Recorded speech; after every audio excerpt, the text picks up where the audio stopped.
Hey guys, welcome to Sippin' and Spillin' with Sid from 3 Mississippi. Thanks for clicking on the video. I hope you all are having a great day. Just got out of church. I'm waiting for Mike and Frankie to get out. I think that was Beth just yelling at me through the window.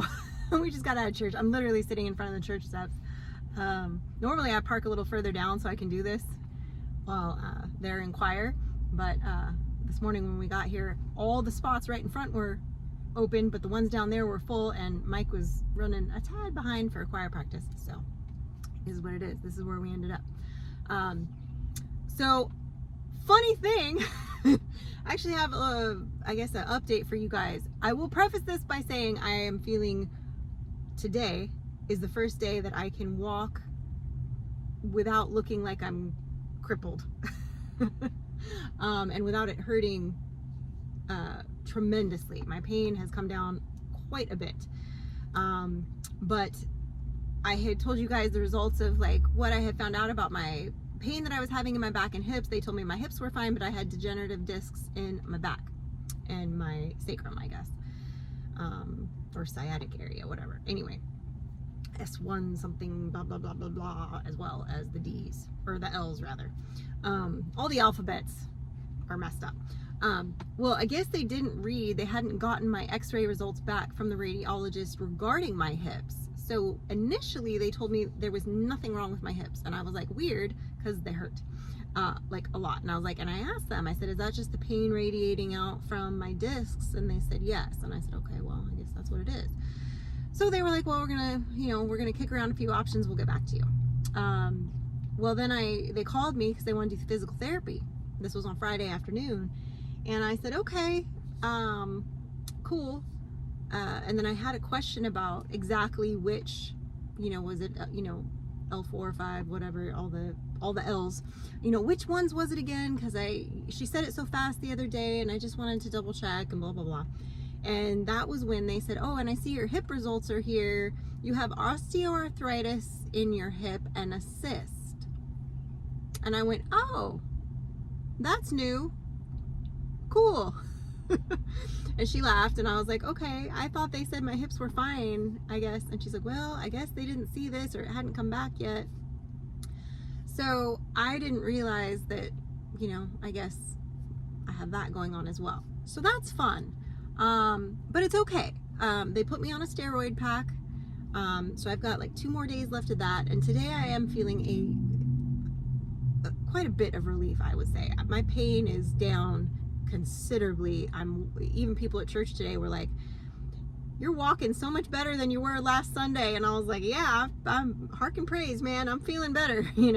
Yesterday was even a struggle. So today to have it be so much better is a relief and nice. Now, I was starting to struggle towards the end of the sermon. We don't have the most comfortable pews in the church, I would say, but I guess pews in general just aren't really built for comfort.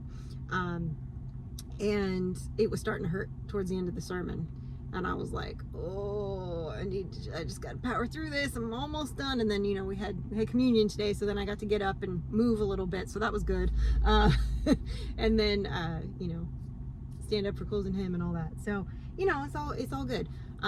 But for me, it just means Monday I start some physical therapy, and I am being referred to orthopedist to see exactly how bad it is, if they can drain the cyst. And I really have no other information other than they've told me it's like a game of telephone with the doctors. You know how it is. The radiologist reads the x-rays, they tell my GP, and my GP says, well, this is what they said, but we need to have you go to somebody who this is their specialty. So that's where we're at right now. Basically just know that it exists, and it's there, and it's hurting. But it is what it is. So I'm very thankful that I have answers, and that it's something that is like treatable and workable and all that fun stuff. And I'll find out more as time goes on. For some reason I had this very irrational fear when they told me initially that nothing was wrong with my hips and I was having that level of pain. You know how your mind kind of goes to like worst case scenarios? I start thinking like I've got bone cancer. I've got like, I started thinking of all these crazy like bone diseases that I must have now. And I was like, I need to stop imagining these things, because number one, I'm imagining some like really random diseases that I've seen on weird TV medical shows that like nobody ever really gets, you know? And so I need to just like back it down a notch and like not think that. So, you know, but I am glad that I have some relief today, and very, very pleased with that. I do need to continue to kind of take it easy until I get a few more answers from some of these doctors and get some info from my physical therapy sessions about, you know, what my limits are right now and what's a good idea and what's not a good idea. I have been doing the anti-inflammatory diet since last week and eating lots of leafy greens and berries and, you know, no dairy, and I've been adding Celtic salt to my water, which is supposed to help rehydrate my joints, and I'm doing collagen for my joints as well, and all. Anyway, so I'm doing a bunch of stuff to be as proactive holistically as I can as well, in the meantime, while I'm waiting to hear about everything else. So you know, and that's cool. Nothing gonna hurt might help, you know. So, and then switching gears completely, this morning I wake up before I've even had my collagen with coffee, and I'm usually, you know, I stand in there and filling the waters for refilling the dog bowl and doing all that stuff. I was checking my emails, and I always check the, you know, 3 Mississippi email usually first, and there's usually some things in there for sponsorships or somebody reaching out about a question about something about the channel or whatever.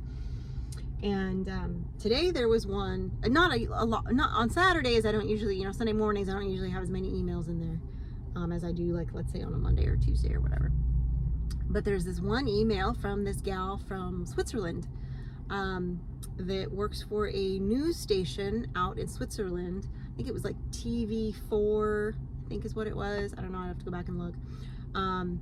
But they have correspondents out here in America, and they do frequent segments on different things in America that are particularly American, that only happen, and for those of you that aren't aware, tornadoes only happen really in, not only just in America, but in a specific region in America, in the South, and kind of the Midwest area.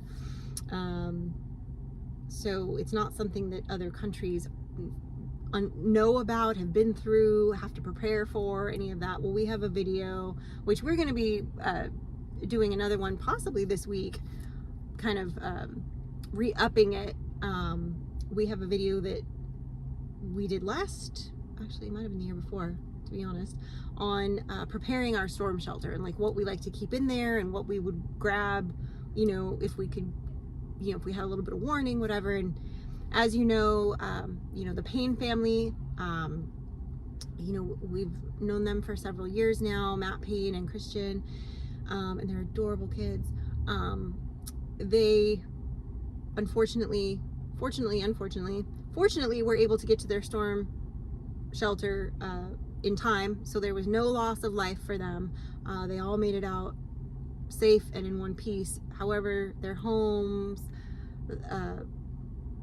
and their vehicle and everything that they own was, you know, their boat was thrown across into the trees. I mean, they lost everything, and they're going through the process of sifting through things. So I'm actually going to include their Cash App in this video in the description. But yeah, it's devastating. I'm so glad that they took the warning seriously and that they went into the storm shelter, because if they had just waited a few more minutes or hadn't taken it seriously, they wouldn't be here. So I'm very grateful that they were smart about that. If you have it on your heart to help them, if you know them, if you've watched their channels in the past, or seen them on anyone else's channels and enjoy them, you know, and it's on your heart to help them in some way, feel free to check that Cash App for him down below. But that being said, this reporter had reached out because they found that video of us talking about preparing our storm shelter, and she said, you know, we're wanting to do a segment on it, and she asked me some questions, and I explained how, we'd moved from California, and that was one of my concerns, was about tornadoes. And she said, well, how many tornadoes have you been through? And I said, I have not been through any tornadoes. I said, when you talk to somebody who's been through a tornado, chances are they've lost their home, loved ones, vehicle, livestock, their land has been ripped up. Like, I've been through tornado warnings and tornado watches, and one very, very scary close call that was enough adrenaline rush for me personally. But that being said, it is what it is. Every place has its horrors. In California, I had to worry about my backyard being lit on fire, and earthquakes, and those fires would come out of nowhere, and the whole area would burn, and it was terrifying. Tornadoes, at least we have a warning. At least we have a system that we get a little heads up. Are they devastating? 100%, but at least we have a warning, generally speaking, So I mentioned to her the Payne family, and I asked him at her request, she said, I would like to speak with them. If I understand they've been through a lot, but do you think that they would want to speak to us? And some of you may have even seen the news clip that, Matt and Christian were on the news, locally there. And I said, look, if nothing else, maybe you'll get some more light shed on this, and maybe some more help will be filtered your way because of the exposure. And he said, yeah, give her my number. So I did. So that'll be interesting. I'll give you guys more info about it when I have it, if and when it airs or whatever. And I'm sure it'll be online that you can watch it, but they're supposed to come out and film this Wednesday, unless weather changes that as far as they're traveling out here. So they're going to send some boots on the ground. I guess the person that they usually use is in Washington, D.C. right now. So they're going to start figuring out flights to get them down here. So, and then go see them, the Payne family in Oklahoma, if that all lines up. So kind of a weird morning, I guess. It wasn't on my bingo card to be contacted by a Swedish TV station. My money was not on that this morning. But you never know. Through Mississippi, it's like whatever happens, happens, and you just roll with it, right? So there it is. So I thought that was interesting. That's the whole thing. Hopefully, I'm hopeful that, maybe a European company will maybe see the little piece about the Paynes there in Oklahoma, and maybe see that, they lost everything, and maybe send them something to help. There's a lot of, companies that see these news clips, and when they kind of pop up in the news a lot, when somebody's had something like this happen, sometimes they will send things that are needed, and sometimes they're bigger items. So, and they do it for publicity and to be good and charitable and for the write-off and all that, and that's great for big companies to be able to do, but it'd be really great for the Paynes.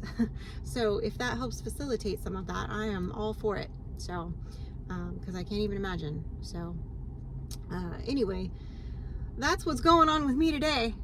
And the rest of the week is full of fun things like doctor's appointments and physical therapy and Swedish TV news station interviews, apparently. And somewhere in there, I guess, to try to film me a video and get it out to y'all. So there it is. That's the news. It is the news. I appreciate you guys. As always, stay blessed. And remember, safety's off.